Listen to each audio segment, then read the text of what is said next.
Ayun, what's up? Ako nga pala si BT at nandito ngayon tayo sa BT Reaction and welcome to my channel, Tunay na Kritiko. Nag-i-slow mo ah. At meron tayong panonooring video ngayon. Ito po ay nagbula kay Showbiz Chikadoro. Sa mga hindi pa po nakakabisita sa channel ni Showbiz Chikadoro, bisita na po kayo mga katunay. At kung hindi pa kayo nakakapag-subscribe, subscribe na din po kayo mga katunay kay Showbiz Chikadoro. At syempre, huwag nyo rin po sana kalimutan na mag-subscribe dito sa channel ko sa Tunay na Kritiko. Sa mga hindi pa nakakapag-subscribe, and click the notification bell para maging updated po kayo sa mga reaction videos na aking ilalabas. At huwag na natin pagtagalin at sabay-sabay na nating panoorin ang laman ng video na hatid sa atin ni Showbiz Chikadoro at bibigyan natin ng reaksyon. Pasok! Dinepensahan ni former presidential spokesperson Attorney Harry Roque ang dalawang SMNI anchors na sila Jeffrey K. Eric Celes at Lorraine Badoy matapos na ipakulong ng House of Representatives matapos ma-cite in contempt ng Kongreso noong second regular session with the House Committee on Legislative Franchises noong December 5, taong kasalukuyan. Hindi lang po si Badoy at K. Eric ang dumudulog ngayon sa Korte Suprema kung hindi ang lahat po ng mamamayang Pilipino na nagbibigay importansya sa malayang pamamahayag, malayang pananalita, at demokrasya dito sa ating bansa, ayon ito sa pahayag ni Attorney Harry Roque sa media. Ang mga asawa naman ng dalawang host kasama si Attorney Roque ay naghain ng petisyon para sa writ of habeas corpus sa Korte Suprema ngayong Lunes, December 11, 2023. Pagkalipas ng isang araw nagkaroon ng release order ang Kamara para sa dalawang SMNI host dahil daw sa humanitarian reason. Gayunpaman, marami ang natatawang netizens dahil sa rason na ito ng mga kongresista na bumoto umano ng unanimous para sa pagpapalaya sa dalawang SMNI host. Sinabi kasi ng mga netizens na natakot daw ang Congress na baka mahantong sa kudeta kapag pinatagal pa ang paglaya ng dalawa sa kasalukuyan kasi, malapit ng mag-200 ang pumipirma sa manifesto na ginawa ng PMA class graduate na humihiling sa paglaya ni K. Eric at Dr. Lorraine Badoy. Ang isa naman ay natakot daw sa kaso ang mga kongresista at hindi na hinintay ang desisyon ng Supreme Court kaya na-release agad sila. Kumbaga yung gusto nila na mangyari na kaliwaan, yung kapag pinalaya nila si K. Eric at si Doc Badoy ay hindi na nila natupad. Kasi syempre, di ba, kumilos na yung mga PMA, di ba, yung mga ano nga. Tapos may mga taong bayan, syempre, na pumapabor kay K. Eric at Doc Badoy na palayain sila dahil hindi nga maganda yung pagkaka-detain sa kanila. Subalit ang tanong nga, ano ang mangyayari kung sakaling sabihin ng SC na labag ang ginawa ng Kongreso sa pagkukulong sa dalawang SMNI host? Ito ang binigyan ng comment reaction ng well-known international lawyer na si Attorney Harry Roque at isa pang magaling na abogado na si Attorney Nick Nanget. Panuuri ng full video din ang iba pang reaksyon ng ilang abogado sa isyong ito, na magsisimula naman pagkatapos ng maiksing intro.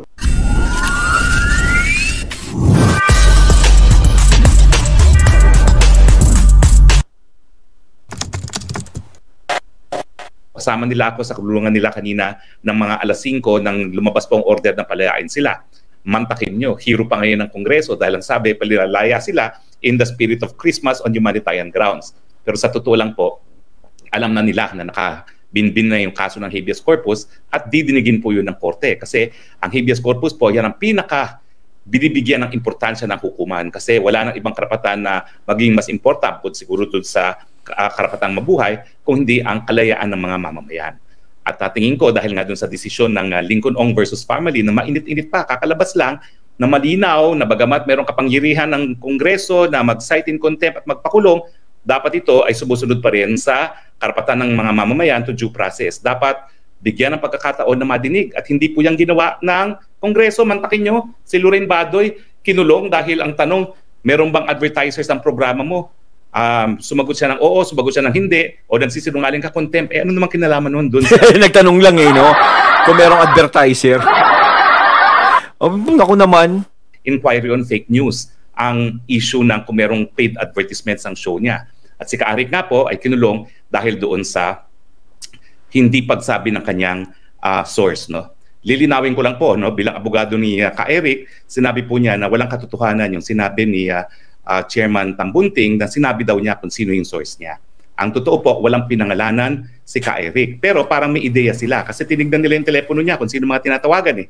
So madali naman po makita kung sino mga tawagan. Pero hindi po nanggaling sa kanya ang pangalan na kahit sinong source. So nanindigan po siya, nagpakulong siya ng 1 linggo dahil sa kanyang karapatan na nakasaad naman po sa batas na SOTO law, bakit naman niya sasayangin pa yung kanyang pribilehiyo? Pinakulong na siya ng 1 linggo.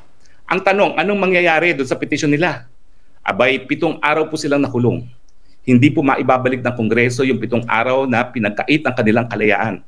So sa akin po, may mga pagkakataon na maski ang kaso ay naging moot and academic na, ang hukuman dahil sa importansya ng issue, dahil ito po ay issue ng constitutional right, at dahil ito po pwedeng maulit na hindi dumaan sa proseso ng judicial review, yung capable of repetition but evasive of judicial review, maaari pong mag-rule pa rin ng Korte Suprema. Kasi parang lumalabag to sa malayang pamamahayag eh. Di ba? Kinulong sila ng ganyan lang kababaw dahil sa hindi niya sinabi kung sino ang kanyang source, kung saan ang gagaling. Di ba?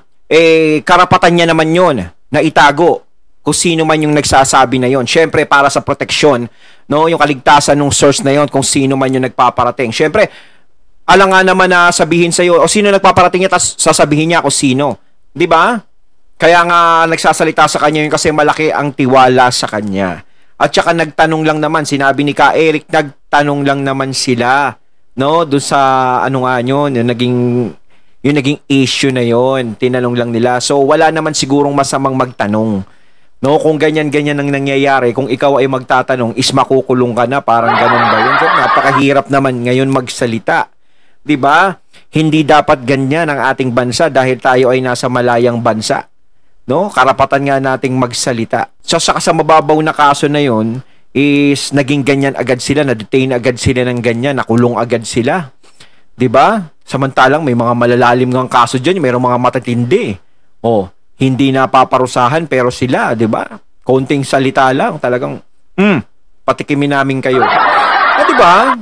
Mali eh. Yung ginawa nila sa Farmally, miski na-release na yung mga testigo na di umano ay nagsinungaling sa Senado, yung mga executives ng Farmally, nagkaroon pa rin ng desisyon. Bakit? Kasi nga po, pwedeng paulit-ulitin ng Kongreso at kinakailangan naman ma-educate ng hukuman kung paano talaga dapat i-conduct ang mga legislative hearings in aid of legislation.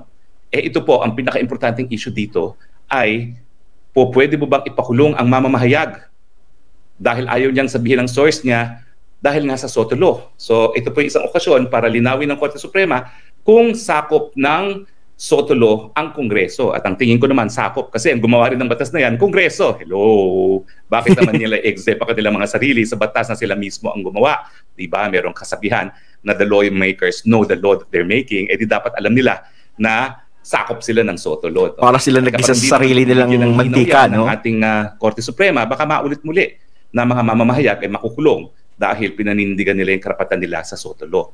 Pero siyempre, sa akin, dapat i-rule pa rin ng Korte Suprema kasi hindi lang naman po ito habeas corpus. Ang pagkakaiba, kapag habeas corpus, lamang ang sinampa mo, talagang ang issue lang dyan is yung pagkakakulong. Pag nakulong, moot and academic na. Pero meron din po silang certiorari. Sinabi nila na merong pag-abuso sa kapangyarihan ang mababang kapulungan. Ano po yan? Yung hindi bigay importansya o bigay acknowledgement doon sa SOTO law na may karapatan na wag magbigay ng source at saka yung pagkakakulong na walang due process. No? So sa tingin ko po ay sana po desisyonan pa rin ng Korte Suprema bagamat sila po ay nakalaya na. At saka dahil na po hindi na maibabalik yung 7 araw na nakulong sila, dapat man lang merong isang desisyon na nagsasabi na mali ang pagkakakulong nila gaya ng ibinigay nila doon kay Ong, no? Doon sa Farmally na talagang bagamat napakatagal nilang nakulong at talagang too late na hero ng desisyon dahil napalaya na sila at nakulong silang napakatagal, nagkaroon sila ng vindication of rights na tinatawag. So isang araw ko nga lang makulong, dami nang mawawala sa iyo. Di ba? At saka yan, yung mga abogado na nagsasalita talaga na alam nilang mali yung nangyari. Abogado yan eh. Di ba? Alam nila yung batas. Di ba? Na hindi ganun kabigat ang nagawa ng dalawa. Mali ang pagkakakulong sa kanila, illegal. Pero ang tanong, ano ba talaga ang target nitong nangyayari sa SMNI? Hindi lang naman fake news ang hinahabol nila kasi kung fake news yan, wala namang fake news. Tanong nga lang yun bawal ba magtanong?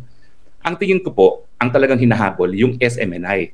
Kaya bukod pa doon sa pagkakakulong doon sa dalawang anchors, nagkaroon ng resolution na humihingi sa National Telecommunications Commission na isuspinde ang prangkisa ng SMNI. At ngayon lang, merong isang Congressman Gutierrez ata na naghain ng panukalang batas na rini-revoke ang kanyang prangkisa. Ako po, hindi po ako naaabala doon sa pag-revoke ng prangkisa kasi kinakailangan sumunod yan sa proseso ng pagbuo ng batas. Kinakailangan dumaan po yan sa Senado. At sa tingin ko, alam ng mga senador na kapag i-revoke mong franchise ng isang media outlet, yan po ay paglabag sa karapatan ng malayang pamamahayag. Tandaan niyo po, ang pagkakaiba ng ABS-CBN at saka SMNI, ang ABS-CBN pasuna ang prangkisa. Pero ang SMNI, buhay na buhay pa ang prangkisa. Oo, iba naman ang ibang sitwasyon ng ABS-CBN. Tama 'yung sinabi ni Attorney Roque. No? Na ang ABS-CBN talaga is ang prangkisa nila, nag-ooperate sila ng pasuna. 'Di ba hindi sila nagpapa-renew, muntakin 'yung laki-laki ng kinikita ng istasyon. Hindi mo nakukuha ang magpa-renew. Syempre, tiwala ka noon sa mga nakaraang administrasyon, no, na hindi sila masyadong nasisilip. So nasilip sila nung panahon ni FPRRD. So itong SMNI, alam naman natin na ito yung balitaan ng bayan. Maraming nakikinig talaga rito eh. 'Di ba? Talagang sa SMNI, ako napapanood ko 'yan. Halos talaga basta pagdating sa politika, yung mga naitatopic nila diyan is babanatan talaga kung sino yung dapat banatan. Pero nandoon yung karapatan naman nilang magsalita, magtanong, magpahayag kung ano yung nararamdaman nila. 'Di ba sa nangyayari sa bansa natin? Lahat ng tao may karapatang magsalita. Saka doon sa mga namumuno kung hindi na maganda yung nangyayaring nararamdaman nila. 'Di ba? So ang SMNI, napapanood nga natin na ganyan, no? Is kung mawawala yan, parang pinigilan nila yung mga tao na magsalita. No, parang ayaw naming marinig yung na yan, yung SMNI na yan kasi lumalaban yan sa amin, ganto ganyan. Karapatan nila 'yon. 'Di ba? Kumbaga hindi mabubuo, no, kung walang kritiko sa iyo. 'Di ba? Kung walang pupuna sa iyo. Hindi ka naman pupunahin kung tama ang ginagawa mo. Kasi hindi naman pumupuna yung mga nandiyan sa SMNI siguro kung tama naman yung ginagawa mo eh. 'Di ba? Mali na 'yon kapag pupuna sila tapos tama maganda yung ginagawa mo sa bansa natin tapos puna sila ng puna sa iyo. Yung mali. Pero kung hindi maganda yung ginagawa, siguro dun lang sila nagsasalita. So kapag pinatahimik sila, tinanggal sila, ibig sabihin ayaw mong marinig. 'Di ba? Yung mga sinasabi nila doon, no? Masakit ba? Totoo ba? Parang mga ganyan yan eh. Yun ang iisipin kapag nawala. Parang tinanggaran mo ng karapatang magsalita yung mga mamamahayag. Para sa perang laban, mas maganda kung pagbibintangan ka ng ganon o magtanong sila ng ganon, sagutin mo. 'Di ba? Sagutin mo ng harapan, no? Ipakita mo sa kanila na inosente ka kung inosente ka. 'Di ba? Ganon lang kasimple. Huwag mong gagamitan ng kapangyarihan ganito. Ipakita mo na mali ang ibinibintang sa iyo. No, patunayan mo. 'Yun lang naman ang maganda eh. Kapag kasi pag napatunayan mo, sila yung mapapahiya, yung mga nagbibintang sa iyo. 'Di ba? Mas lilinis ang pangalan mo. At mas bibilib pa sa iyo yung mga tao. No, na ay ano pala to, ganto, ganyan, okay pala to, ganyan. 'Di ba? Kaysa patanggal mo yung channel na 'yan. Dahil ba nandiyan si FPRRD ha? Baka naman gano'n ha? Kayo ha? At ewan ko kung alam nyo po ha, bagamat panayang banat ng ABS-CBN kay Duterte bilang siyang nagtanggal ng prangkisa ng ABS-CBN, samantalang ang Kongreso naman po ang tanging may kapangyarihan magbigay ng franchise, ang hindi alam ng marami, 5 taon nag-operate ang ABS-CBN na walang prangkisa. Hindi po yan tinutulan ni dating Presidente Duterte. 5 taon silang nag-broadcast na walang prangkisa. Pero siguro naman alam ng mga senador na kapag mayroong prangkisa at revoke mo yan, yan po ay paglabag sa malayang pamamahayag, yan po ay prior restraint, censorship, at subsequent punishment na rin kasi meron naman pong right to property yung may-ari ng franchise. No? So tingin ko po, walang mangyayari dyan sa panukalang batas na i-revoke. Ang gusto lang nila, diktahan ng National Telecommunications Commission na suspindihin ang prangkisa. Hindi po nila magagawa yan eh.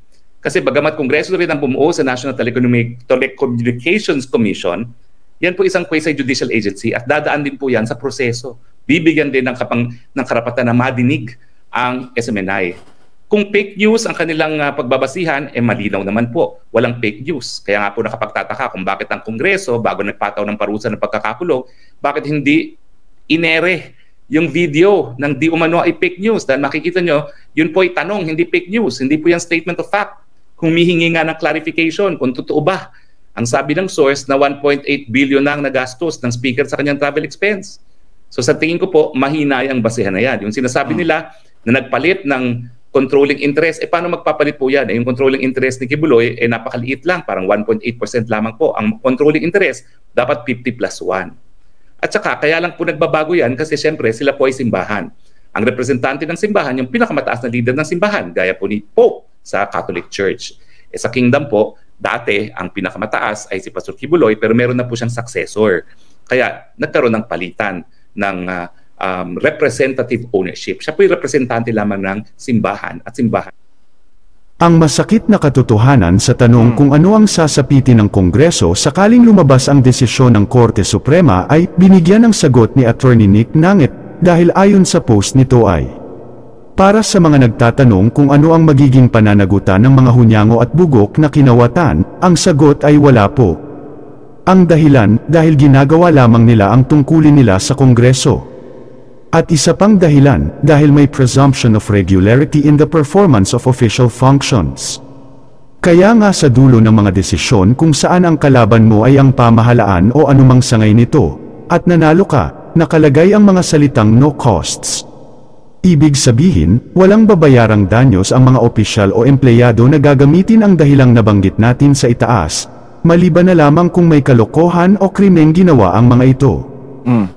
Gayunpaman, kahit alam naman nating lahat at nasisinghot ang kanilang pagpapanggap, at kahit nakikita ng mga kagaya ko ang bumabalot na maitim na kulay sa kanilang mga katauhan, maigi at pinanindigan ni Doc Badoy na hindi sila aatras sa laban. Bakit? Kinakailangang maglabas ng hatol ang Korte Suprema, ang tanging mapagkakatiwalaan ng mga mamamayan sa ngayon, hinggil sa pang-aabuso ng komiting yan ng kapulungan, para ang hatol nito ang siyang magsisilbing gabay sa mga maaari pang sumunod na pang-aabuso at para hindi na maulit pa. Hanggat walang hatol, tiyak pa ulit-ulit ang mga ganyang pang-aabuso. Nagkaroon na ng desisyon sa Ong versus Senate. Ito'y tungkol sa abusadong penguin. Ipinaliwanag na natin yan sa KKK Live ng Pilipinas bago matapos ang 2024. Ang tanging nagawa ng korte sa desisyong yan ay ilatag ang mga limitasyon. Yun nga lang, ang tinutukoy sa kasong yun ay ang Senado. Bagamat parehas lang ang antas ng Senado at kapulungan, didedmahin lang yan ang kapulungan, gaya ng nangyari na nga. Kaya kailangang may hatol na talagang binabanggit ang salitang kapulungan.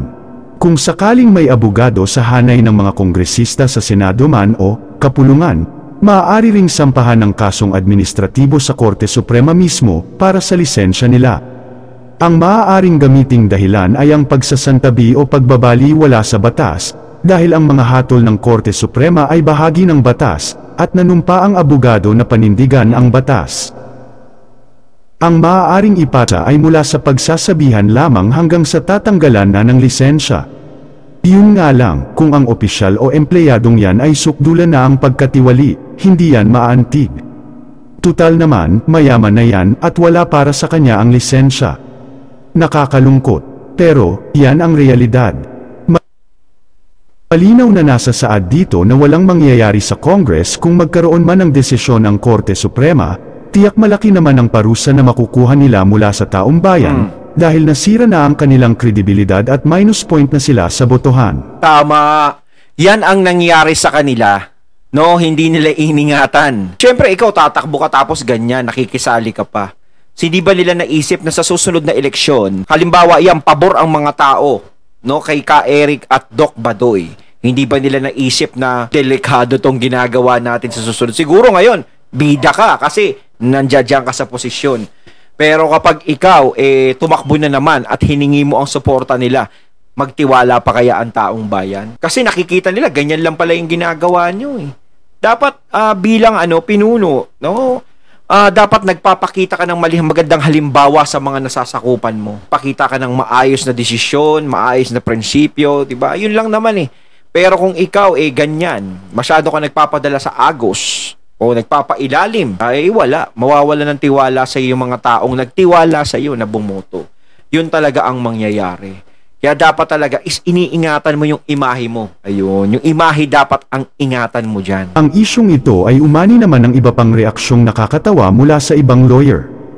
Ayon kay Attorney Ferdinand Topacio ay, Dear Dick Gordon, di po ba tama naman ako? Na-kangaroo court yung committee po ninyo? Sabi po ng SCA.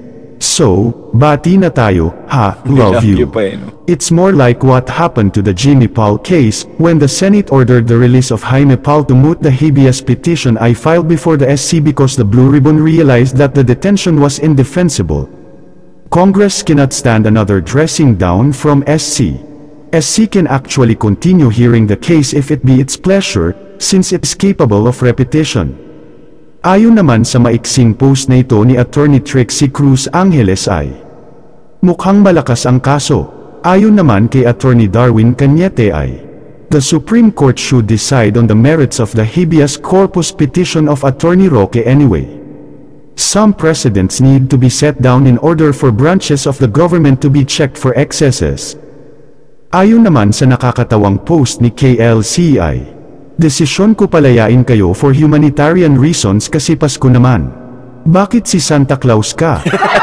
Ayun, at ating natunghayan ng video na nagbula kay Showbiz Chikadoro. Ayan ha, tsaka yung mga comment, yung mga reaksyon ng mga abogado, no? Naku ha, yung kongreso kasi medyo ayus-ayusin nyo naman, di ba? Kayong mga katunay na masasabi nyo tungkol dito, comment lang po kayo. So once again, I'm BT and I'm out. Peace!